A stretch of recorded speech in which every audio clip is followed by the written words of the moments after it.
안녕하세요. 오늘은 이제 희년토지법 6번째 시간입니다. 레위기 25장 20절부터 그 말씀을 보겠습니다. 만일 너희가 말하기를 우리가 만일 7째 해에 심지도 못하고 소출을 거두지도 못하면 우리가 무엇을 먹으리요 하겠으나 내가 명령하여 6째 해에 내 복을 너희에게 주어 그 소출이 3년 동안 쓰기에 족하게 하리라. 너희가 8째 해에는 파종하려니와 묵은 소출을 먹을 것이며 9째 해에 그 땅에 소출이 들어오기까지 너희는 묵은 것을 먹으리라. 이 본문이 이제 레위기 25장에서 난해한 본문 중에 하나입니다. 20절에 너희가 말하기를 우리가 만일 7째 해에 심지도 못하고 소출을 거두지도 못하면 우리가 무엇을 먹으리요 하겠으나 내가 명령하여 6째 해에 내 복을 너희에게 주어 그 소출이 3년 동안 쓰기에 족하게 하리라. 그러니까 6째 해에 그 소출이 3년 동안 쓰기에 족하게 해주시겠다. 이렇게 하나님이 약속을 하시고 22절에 너희가 8째 해에는 파종하려니와 묵은 곡식을 먹을 것이며 9째 해에 그 땅에 소출이 들어오기까지 너희는 묵은 것을 먹으리라. 여기 8째 해, 9째 해가 과연 어떤 해인가? 그 8째 해에는 파종하지만 묵은 소출을 먹을 것이라는 건 무슨 뜻인가? 또 9째 해에 그 땅에 소출이 들어오기까지 묵은 곡식을 먹으리라는 건 무슨 뜻인가? 이게 이제 참 어려운 구절이에요. 그런데 이것은 한마디로 얘기하면 제7년이 안식년이고 제50년이 희년이라고 말씀을 드렸습니다. 그래서 77에 49년에서 제49년이 안식년입니다. 그리고 제50년이 희년이에요. 그런데 이제 제49년 안식년에도 땅을 쉬어 농사를 짓지 않고 안식해야 하고, 그리고 제50년 희년에도 농사를 짓지 않고 땅을 쉬게 안식하게 해야 합니다. 그러니까 제49년 안식년, 제50년 희년 연속해서 2년 연속 땅을 쉬고 농사를 짓지 않아야 한다는 그 말씀이 이제 이 배경에 있습니다. 그래서 여기서 제7년은 77에 49년 안식년을 가리키고 그러니까 제7년이 이제 49년이니까 그리고 그 전해 제6년은 제48년을 가리키는 것이 되겠죠. 제8년은 이제 제50년, 그러니까 제7년이 49년이니까 제8년은 제50년이 되겠죠. 그리고 제9년은 제51년이 되는 것입니다. 그렇게 이해할 때 이 본문을 이제 이해할 수가 있게 되는 것입니다. 이스라엘의 주곡은 보리와 밀인데 이 보리와 밀은 모두 가을에 씨앗을 뿌리고 이듬해 봄에 거둡니다. 그러니까 우리나라의 벼농사는 봄에 파종하고 가을에 수확을 하죠. 근데 이와 정반대로 이제 보리와 밀은 가을에 파종하고 봄에 수확을 합니다. 그래서 이제 구약 시대 이스라엘의 농사력은 파종기, 씨앗을 뿌리는 가을을 한 해의 시작으로 삼고 그 이듬해 보리와 밀의 수확기인 봄을 지나서 이제 각종 나무 열매의 수확기인 여름의 마지막, 곧 가을 직전을 한 해의 끝으로 삼습니다. 그러니까 이 농사력에서는 가을에 시작해서 여름까지 이제 이렇게 된다는 것이죠. 공신력은 이제 구약 음력 1월부터 12월까지 이렇게 되지만 그러나 농사력, 민간에서는 농사력을 사용했거든요. 이 농사력에서는 가을에 한 해의 시작을 삼고 그리고 이제 여름 끝을 이제 여름을 이제 한 해 끝으로 삼는다는 것입니다. 그런데 이제 안식년과 희년은 농사를 짓지 않는 해이기 때문에 가을에 시작해서 가을 직전에 이제 마치는 한 해의 농사에 따른 구약 이스라엘의 농사력을 기준으로 삼아서 안식년과 희년도 각각 그 해의 시작을 파종기인 가을로 정하고 또 해의 끝을 곡식과 나무 열매 수확이 모두 끝나는 가을 직전으로 이제 정하게 되는 것입니다. 그래서 희년은 제50년인데 정확하게 말하면 한 해 전인 제49년 가을에 시작해서 제50년 가을 직전에 희년이 마칩니다. 그리고 안식년도 제7년인데 정확하게는 한 해 전인 제6년 가을에 시작해서 제7년 가을 직전에 마칩니다. 이는 안식일이 제7일인데 정확하게는 하루 전인 제6일 저녁에 시작해서 제7일 저녁 직전에 마치는 것과 같아요. 그러니까 정리하면 이렇습니다. 안식일이 제7일인데 정확하게는 제6일 저녁부터 제7일 저녁 직전까지입니다. 안식년은 제7년인데 정확하게는 제6년 가을부터 제7년 가을 직전까지입니다. 희년은 제50년인데 정확하게는 제49년 가을부터 제50년 가을 직전까지입니다. 레위기 25장 20절에서 22절에는 안식년의 땅 안식과 희년의 땅 안식이 모두 들어있는데 안식년은 제6년, 그러니까 제48년 가을부터 제7년, 제49년 가을 직전까지고 희년은 제7년, 곧 제49년 가을부터 제8년, 곧 제50년 가을 직전까지입니다. 그러니까 제6년 봄부터 제9년 가을까지 그 수확과 안식과 파종이 이제 이렇게 되는 것입니다. 제6년, 곧 제48년 봄에 수확을 합니다.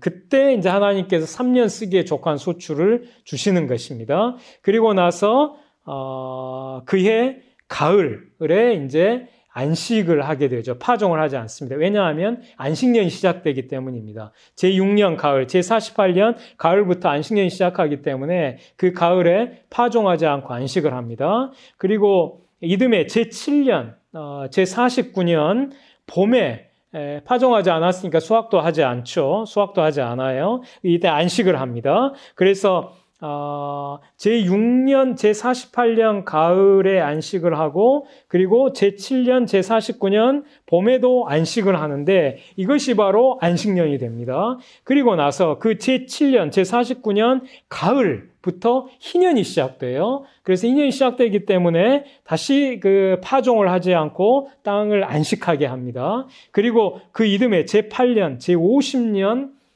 봄에도 수확을 하지 않고 안식을 합니다. 희년이기 때문에 안식을 하죠. 그래서 제7년, 제49년 가을에 안식을 하고 제8년, 제50년 봄에 안식을 하는 거 이것이 바로 희년의 안식에 해당합니다.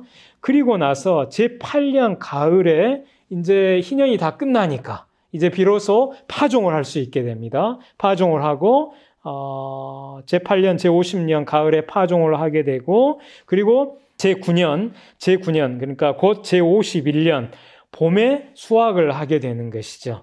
그러니까 이제 정상적인 이제 농사가 이루어지게 되는 것입니다. 그리고 다시 이제 제9년 가을에 또 파종을 하게 되고 이렇게 이제 순서가 되는 것이죠. 그래서 안식년과 희년에는 모두 농사를 짓지 않고 땅을 쉽니다. 그러므로 제49년 안식년에도 땅을 쉬고 그 이듬해인 제50년 희년에도 땅을 쉬게 돼서 2년 연속 농사를 짓지 않고 땅을 쉬게 됩니다. 이처럼 한 해도 아니고 두 해나 농사를 짓지 않고 땅을 쉬게 해야 한다면 이스라엘 백성들 안에서 그럼 그 안식년과 희년에 우리는 무엇을 먹고 삽니까? 라는 의문과 불만이 나올 법합니다. 그것이 바로 20절에 담겨 있어요. 만일 너희가 말하기를 우리가 만일 7째 해에 심지도 못하고 소출을 거두지도 못하면 우리가 무엇을 먹으리요 하겠으나 이것이 바로 그 뜻입니다. 여기서 7째 해에 심지도 못하고 소출을 거두지도 못하면 이 말씀에는 제7년 곧 제49년 가을에 파종을 금지하는 그 희년의 그 희년이니까 파종을 금지하는 그 말씀도 이 안에 들어가 있고 그 직전인 제7년 곧 제49년 봄에 수확을 금지하는 것 이것은 이제 안식년의 그 수확 금지가 되는 것이죠.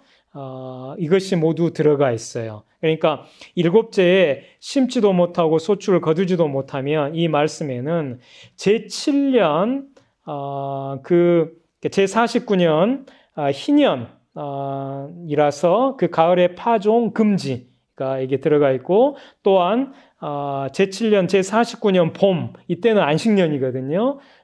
그 봄의 수확 금지도 이 안에 들어가 있다는 것입니다. 곧 희년의 땅 안식과 안식년의 땅 안식의 규정이 모두 함께 겹쳐 있는 게 바로 이 구절인 거예요. 그래서 우리가 만일 일곱째에 심지도 못하고 소출을 거두지도 못하면 우리가 무엇을 먹으리요? 라는 이 뜻은 우리가 만일 일곱째 해 가을에는 희년이 시작돼서 심지도 못하고 또 그 직전에 또 일곱째 해 봄에는 안식년이므로 소출을 거두지도 못하면 우리가 무엇을 먹으리요?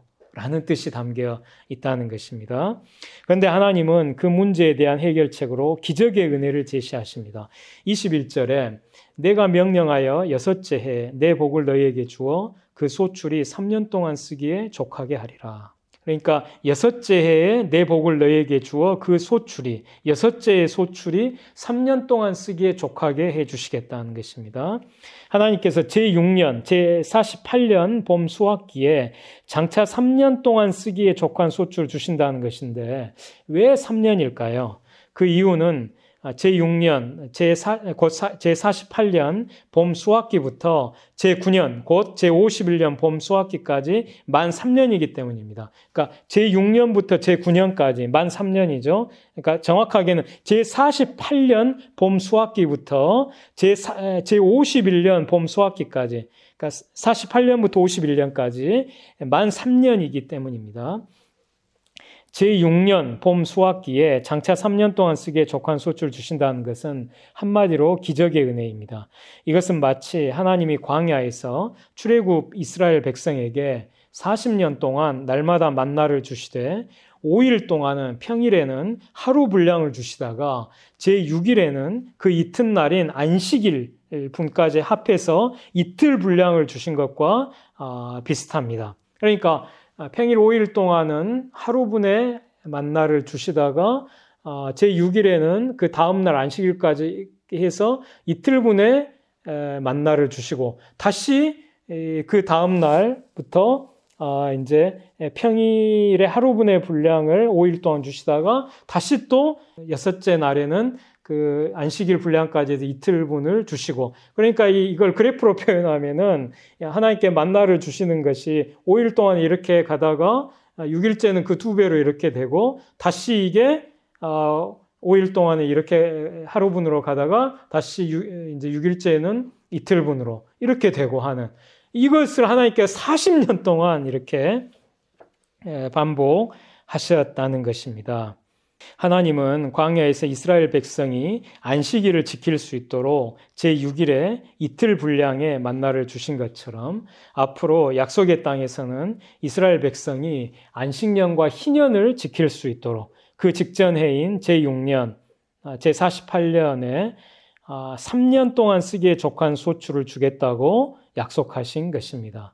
그러니까 만나를 그 제6일째 2배 분량을 주셔서 안식일을 온전히 지킬 수 있도록 하신 것처럼 제6년 봄 수확기에 양식을 3년 쓰기에 족한 그 소출을 주셔서 그 해와 안식년과 희년까지 이어지는 이 3년 동안 쓰기에 족한 소출을 주셔서 안식년과 희년을 온전히 지킬 수 있도록, 땅의 안식을 지킬 수 있도록 하나님께서 배려를 해주셨다, 이런 뜻입니다. 그리고 이 말씀에서 우리는 희년이 그 다음에 연달아서 오는 안식년이 아닌 이제 그 전에 6번의 안식년, 그러니까 일반 안식년의 경우에 그 직전 해인 제6년에 이스라엘 백성이 그 이듬해 안식년을 지킬 수 있도록 하나님이 2년 동안 쓰기에 족한 소출을 주실 것이라는 뜻도 포함되어 있다고 이제 추론할 수 있는 것입니다.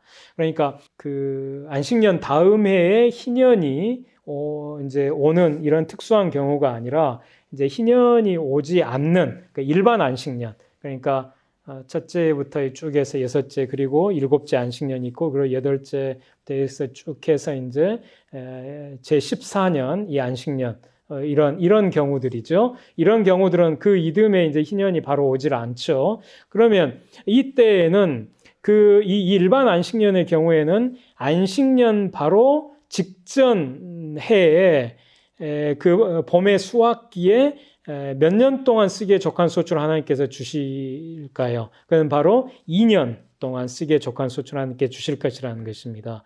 그래서 하나님께서는 이 안식년을 온전히 지킬 수 있도록 하시고, 그리고 이제 만약 안식년 다음에 이제 희년이 오는, 그러니까 제49년 안식년, 제50년 희년처럼 이런 경우에는 이 안식년과 희년 직전 해 봄에 수확기에 3년 동안 쓰기에 족한 소출을 주셔서 안식년과 희년을 온전히 지킬 수 있도록 하나님께서 이제 하신다는 것이죠. 그래서 이것은 모두 이제 기적의 은혜를 이렇게 가리킵니다.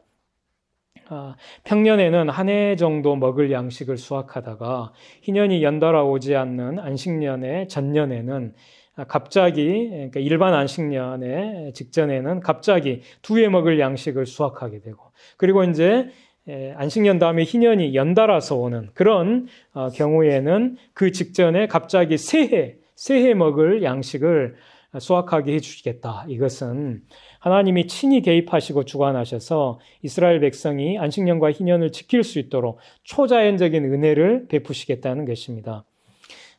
그리고 이제 여기에는 은혜, 순종, 은혜의 선순환이 있는데, 이 선순환은 바로 우리 그리스도교 신앙의 본질을 잘 드러냅니다.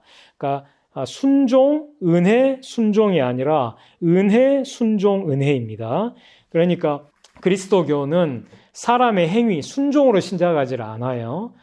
먼저 일방적으로 베풀어지는 하나님의 은혜로 시작합니다.